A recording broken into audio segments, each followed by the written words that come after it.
I'll start. I'll start with the testimony. Yes, thank you, Michelle. Okay, so some 2 weeks back, I went to see my supervisor at school.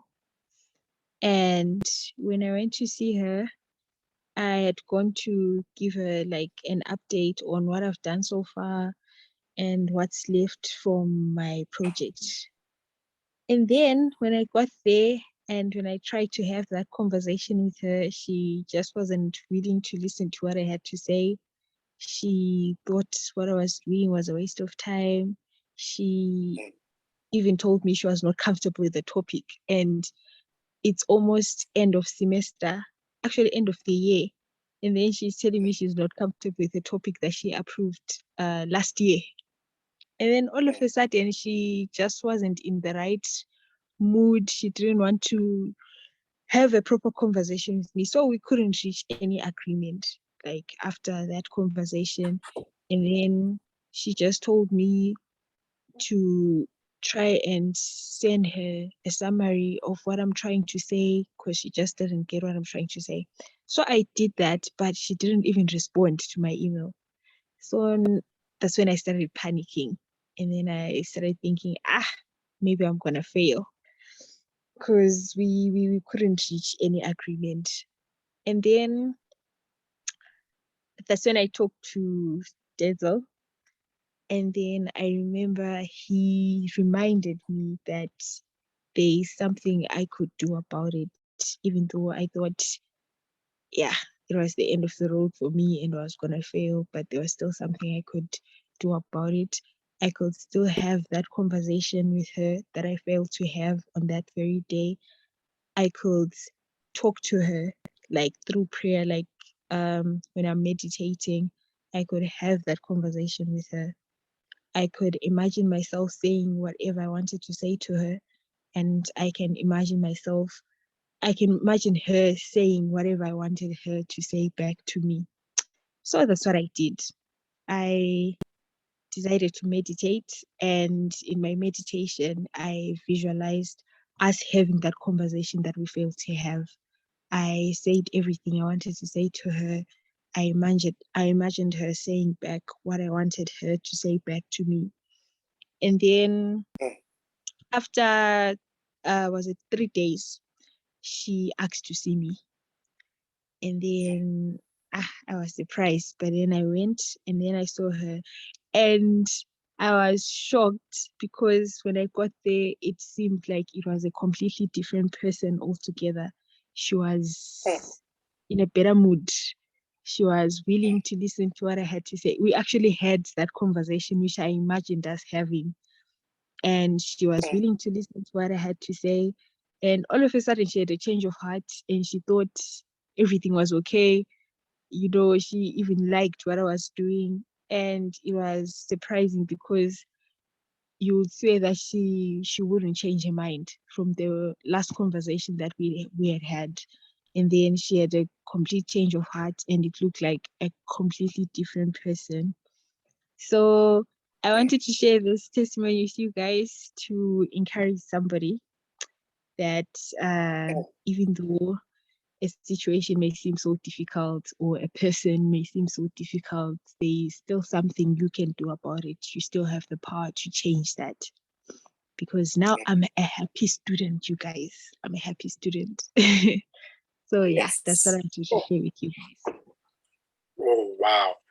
Actually, there's a lot of faith principles that you used there. But I remember from our teaching called Breath of the Air, you guys can find it on our YouTube channel. That's where we talked a lot about mental conversations.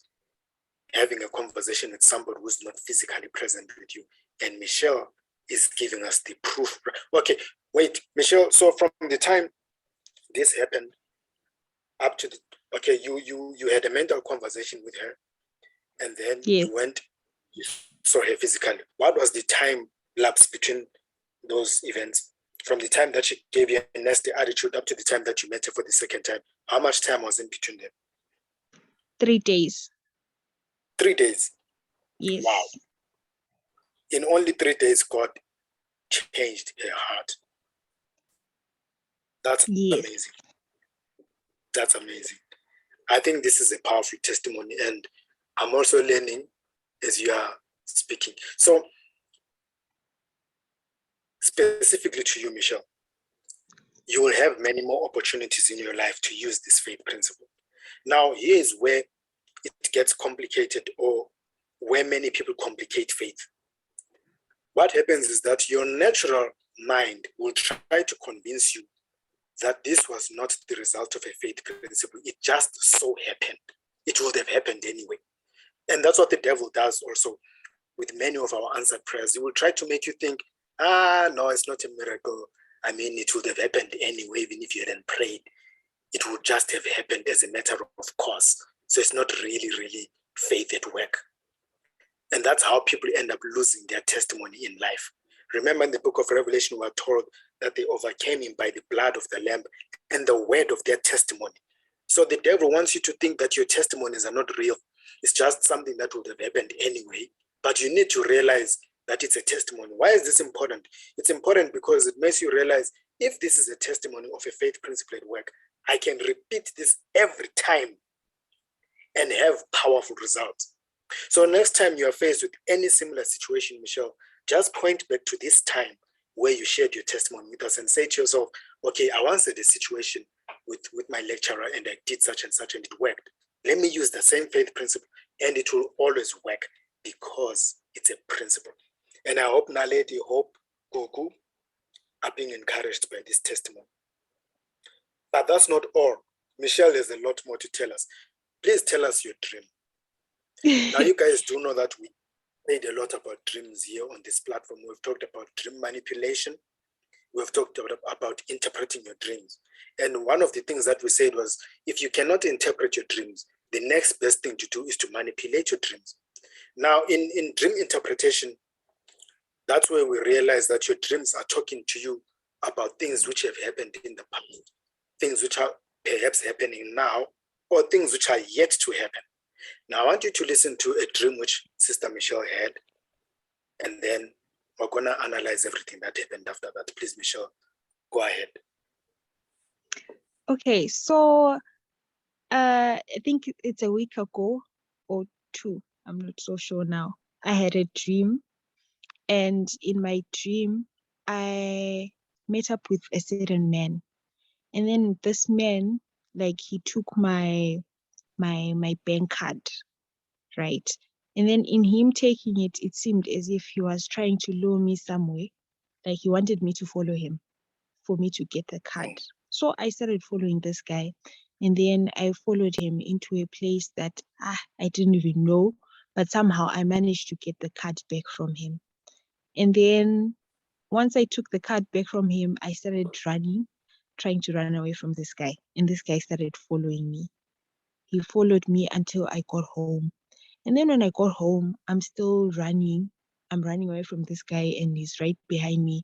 And then to my surprise, no one in the house is reacting. Like, no one is even trying to help me or anything.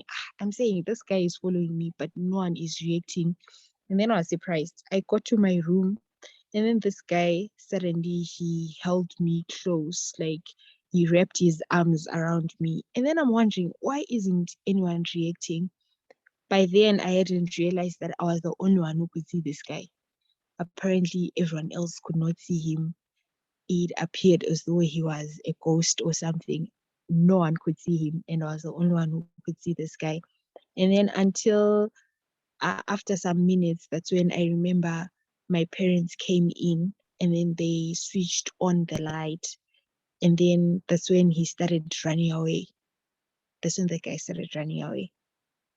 But during that whole time, no one else could see him. I'm the only one who could see this guy.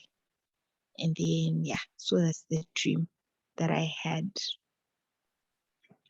All right. Now, can you tell us the thing that happened a few days? Was it a few days after you had this dream? Yes. So a few What days happened? later,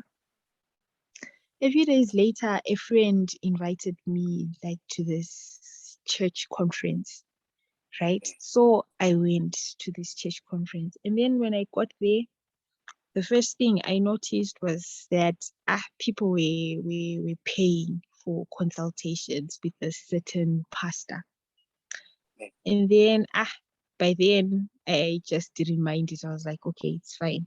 I ignored All it. right, hold on. And this, As you narrate what happened, we're gonna try and tie it to your dream to see exactly okay, what your dream was telling you. So people were paying for consultation with the pastor. And you remember in your dream, what happened with the bank card? the guy took my bank card and Right. it was as if he was trying to lead me somewhere. Continue. So people were paying like to have face-to-face consultations with a certain pastor. And then when I got there and then I sat with everyone else, then the guy picked me from like the rest of the guys, and then he was like, he wants to see me. And then when I got in there, he said, so he asked my name. I told him my name. He asked me what I'm doing, what I'm currently studying. And then when I told him what I'm currently studying, then he asked me why I'm doing electronic engineering. And then I was surprised why he was asking me that. And then he started telling me that I'm seeing that you were supposed to, if it were up to you, you were going to be doing nursing. You wouldn't be doing engineering. There's someone who's influencing your decision to do engineering. And then in that moment, I was so puzzled because I've never thought of doing nursing. I've always wanted to do what I'm doing. And then the guy said he can see that if it were up to me, I would have been doing nursing instead. Then I just kept quiet and then I let him continue. And then that's when he went on to talk about my heart. And then he told me that um, I called you because I want to talk about your heart. You seem like somebody who has something weighing you down. And then I was so surprised because I wasn't experiencing any of those things that he was telling me. But then I kept quiet and I let him continue. And he even told me that I see you sinking into depression. I see you I see you getting pregnant in the next 6 months. You know, he said a lot of things that didn't even make sense to me. And then I just let him. And then in him saying all that, and then he later on said that he would want me, he gave me this bottled water. It looked like mineral water though. But then he said it's anointed water. Then you're supposed to drink this water. And then in 3 days' time, you're supposed to send me a message on WhatsApp, and then I'll tell you the next step. So surprisingly, after he said that, he asked me, what did you dream in the past week? And then the only dream that came to my mind was that very dream that I had about this guy. So I tried describing that dream to him. And then he acted weird in a way because the way he asked me, I thought maybe he would have more to say about the dream. But then after he asked me about the dream, he didn't want to talk about it anymore. All of a sudden, he just wanted to move on and not talk about the dream anymore. And then I was surprised because the way he had asked me, I thought maybe he'll try and help me interpret what it meant or anything, but he just didn't want to talk about it anymore. And then he went on to say, yeah, after those 3 days, then hey, you're supposed to help me and stuff. Then he was like, I want to pray for you so that all these things do not happen to you. And then I was like, okay, the guy wants to pray for me. And the guy tries to pray for me. You guys, do you know that guy was literally pushing me? Like he was literally applying force on me. I could feel it that this guy is literally pushing me because he's taller, he's stronger. He's literally pushing me so that I can fall. And then there's somebody behind me who's supposed to catch me. And then in a way that was supposed to demonstrate, I don't know if it's demons that are leaving my body or anything. I don't know what that was supposed to be. But the guy was literally pushing me. so that I can fall, and then there's an usher who's gonna catch me from behind, something like that. And then I was just like, okay, fine, let me just leave this place. Then I left. So that's what happened. That's what happened with a certain pastor. Okay, now, because there's definitely a connection between the dream which you had and this experience now, which happened a few days later. I think I did tell you later on in a conversation that we had on the phone that whenever something, especially something of spiritual significance, is about to happen in your life, good or bad, you will see it in a dream. But then now, unfortunately, for many people, we don't interpret our dreams or manipulate them. And so these things actually happen and affect us for a very long time to come in our lives. So it's good for you that now this thing happened and you were protected. We're going to show you how you're protected and so forth. I once had a dream as well. And in that dream, I saw a dog coming to attack me. And the following day, somebody said to me, I want to introduce you to a certain man of God. And immediately I knew that this man of God was a false prophet because the dream had told me. I was able to interpret the dream because the Bible says in the book of Revelation that outside are the dogs, outside of the city, Jerusalem. And dogs represent people who are false brethren. So I was expecting to meet a false prophet. So immediately I had the discernment to know that this person that they want to introduce me to is a false prophet. And so I refused to meet that person because I knew they would harm my spiritual life. So now Michelle had this dream as well. And well, but we just want to look at a few things in that dream which were indicating the thing which was yet to happen, which eventually happened as Michelle has narrated. Okay. But before we do that, I wish to say something to everybody who's listening to me now concerning the prophetic movement and the prophetic gift and prophets. And I want you guys to be aware of these things. You guys have been following our teachings for a long time, so you know how the law of liberty works, how the law of faith works. If somebody says to you, I see you pregnant within the next 6 months, such words, once your consciousness catches those words, by law, according to this law, you're going to reproduce those words. Unless and until you know how the law works and you know how to manipulate things and change. If somebody says to you, especially in a gathering, especially in a church gathering where there's such a spiritual atmosphere and people's consciousness is opened to whatever the pastor is releasing. Once a pastor comes to you and says, I see you pregnant within the next 6 months, or I see you having an accident or something like that, your consciousness is capturing those words and is starting to reproduce them in your life. You see, and that's why a lot of people mistakenly think that most of what is happening out there is a prophetic movement of God when it's actually not. You see, now he's gonna say to himself, okay, I'm a true prophet of God because I predicted that Michelle is gonna be pregnant within the next 6 months, and she became pregnant. You see, that wasn't a prediction. That is what we call forthtelling. There's a difference between foretelling and forthtelling. Forthtelling is when you say something and you create it, you make it happen. Remember, Jesus says you will have whatsoever you say. That's forthtelling. Forthtelling is speaking words that transfer things from the spiritual dimension and manifest those things into the physical dimension. So if you say to somebody, I see you being involved in a car accident, you've just created that accident with your words. And unfortunately, if that person doesn't know any better, they will just accept it because, you know, Michelle can confirm this because, I mean, you're the one who heard it. Once somebody says such things to you, doesn't fear kick into your heart? A certain sense of fear comes. It does, ne? You see that? And it's that fear that will start manifesting those things in your life. That's why I always say to people, be careful before you go to a so-called prophetic gathering. You need to be careful because you're going to be receiving and hearing things that will put fear in your heart. And I think there's a question that Michelle asked in the phone call that we had. Why are all these prophecies always negative?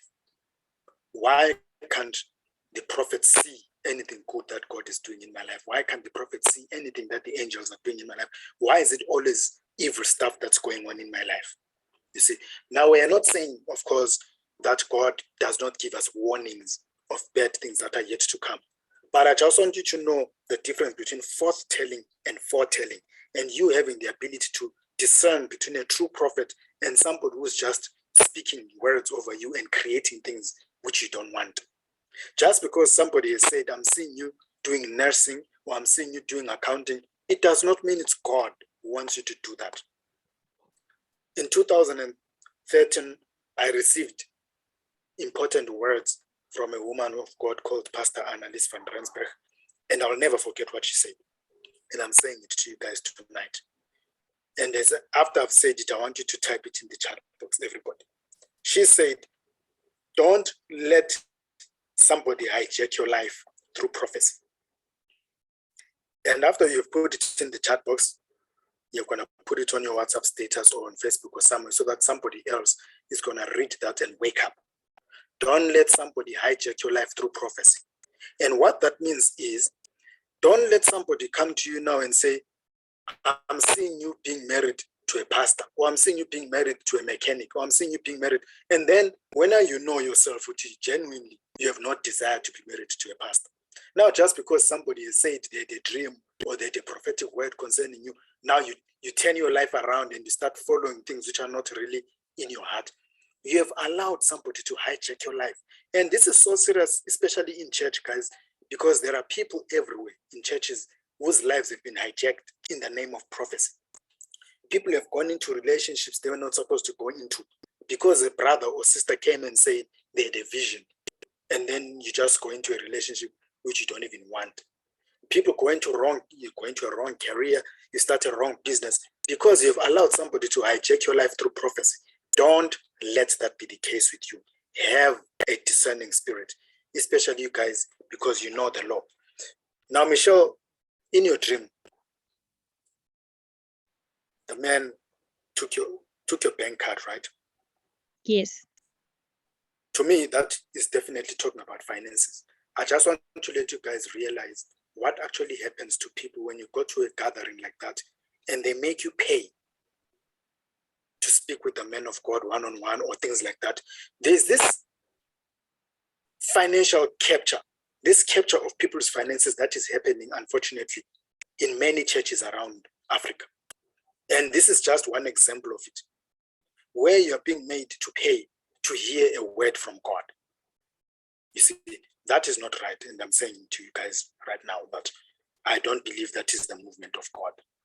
Somebody said, and it was a joke on Facebook, they said, if you don't pay attention to God and you don't listen to him now, you're going to have to pay a pastor money to tell you what God is saying. So it's a sign that as the body of Christ, we have stopped listening to God. So now we must pay people to tell us what God is saying. Someone said, if you're not praying, you're going to have to pay for somebody to pray for oil and give it to you, because you don't want to pray for yourself and get in touch with God. So what's going to happen now? They're going to take your bank card. In other words, they're going to capture your finances. It's so unfortunate. People have been captured financially. There are people that I know, and probably some of you guys might know this. There are people who have lost their entire life savings due to church scams. We call them church scams. There are people who have lost life savings. There are people who have lost investments. People have sold houses. Just imagine, families have been broken because of scams that are happening in the name of church. And Michelle's dream, I believe, is a kind of like prophetic warning, not only to you, Michelle, but also to the rest of us. Because according to Michelle's dream, this person was invisible, like a ghost. She was the only one that could see this man, but others in the house could not see. And according to what happened the following day, Michelle was very much aware that what this prophet is doing here is a scam. But other people could not see it. Am I correct, Michelle? Is that what happened? Yes, other people actually thought, this is a powerful man. He can see things. What? Everybody believed him. And it seems I was the only one who just didn't buy it. Mm-hmm. That's so unfortunate that many people will not see, because this is like a ghost. So he was, that's why maybe he was shocked when you told him the dream, that he realized you already saw the ghost. Now that I mention it, it's so funny because there's a man of God out there who's calling himself a ghost. And it's, I shouldn't even say this. But anyway, yes. But I want us to go to the end of that dream where you say, your mom came and switched on the light. Yes. The switching on of the light, or parents, usually in the Bible, they represent the covering of God in your life. So the covering of God in your life, switching on the lights, to me, that's just talking about the fact that your spiritual eyes were opened, your understanding was opened. And I believe that's the reason why you're protected from this particular situation here. There are people who are not protected because the light was not switched on. No matter how much you try to explain to them, guys, this is a scam, don't fall for this, they will not see it because they're in the dark. So we must pray for them that the light should switch on. And I'm speaking like this because I've been a victim of church scams for a very long time in my life. And I could write books about this. And some of you might know some of these things that we're talking about. Yeah. But it's the subject of another day. Michelle, thank you so much for sharing your experiences with us. Is there anything else that you want to say before we conclude this session to encourage the people listening to our video?